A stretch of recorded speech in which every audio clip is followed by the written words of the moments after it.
Hey, welcome to Handgun World.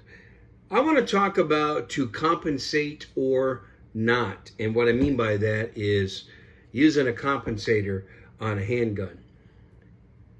This is my Shadow Systems DR920P. I just acquired this, I think it was about 7 or 8 months ago. Because I've had an injury recently, a serious injury, I haven't had a chance to shoot it more than 200 rounds. I'm at about the 200 round point. Now, let me make sure that this is a clear weapon. Okay, it is a clear weapon. Magazines are also clear. I have always wanted to try a compensated pistol, and a lot of people are carrying compensated pistols. One popular one is also made by Shadow Systems, their CR920P. Now I have the regular version, the CR920. And this is the first compensated pistol that I've owned. First, I want to say I had some malfunctions. And the malfunctions were probably a combination of a couple of things. Let me show you what it probably was. Part of the malfunctions in the beginning. I'm talking the first 100 rounds. This recoil spring right here. This is a 15-pound recoil spring. It's not the recoil spring that comes with the handgun.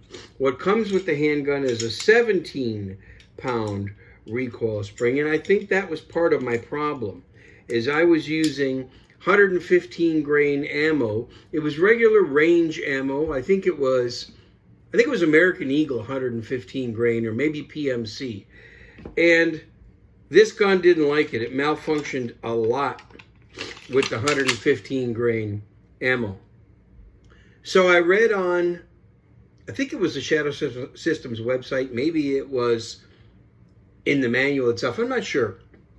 But I read that breaking it in with 124 grain ammo is the best thing to do.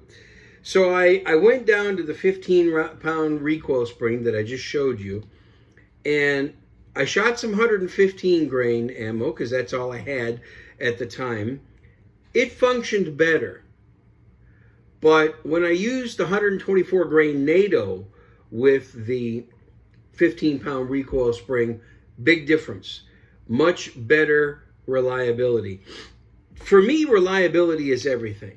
I think that's the most important thing in any handgun, whether it's a carry handgun or a competition handgun. Reliability.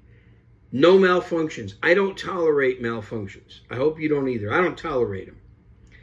So I have to be fair and say that I have not passed the 200 round break-in period that is recommended for these guns, especially a compensated gun. I'm going to make another video coming up soon after I've shot this about another 150 rounds with the 124 grain NATO ammo, which is a lot more hot loaded than the 115 grain stuff that I was using. What do you think? Do you have this pistol? Do you have something like it? Compensated? What kind of ammunition have you found to be good? What about a recoil spring assembly? What are you putting in there? What do you have? Do you have the factory? Did you lighten it up or something like that? It's kind of a delicate balance, and this is one of the things I'm not real crazy about when it comes to compensated pistols. You got to balance the ammunition with your recoil spring, with, exactly how you're holding the pistol, because sometimes if your grip is not real good, you're going to have a malfunction. I don't find that with my non-compensated pistols. I have had all kinds of bad grips in the past. When I say bad grips, I mean, not holding the pistol correctly. And they still seem to function fine, but not the compensated guns.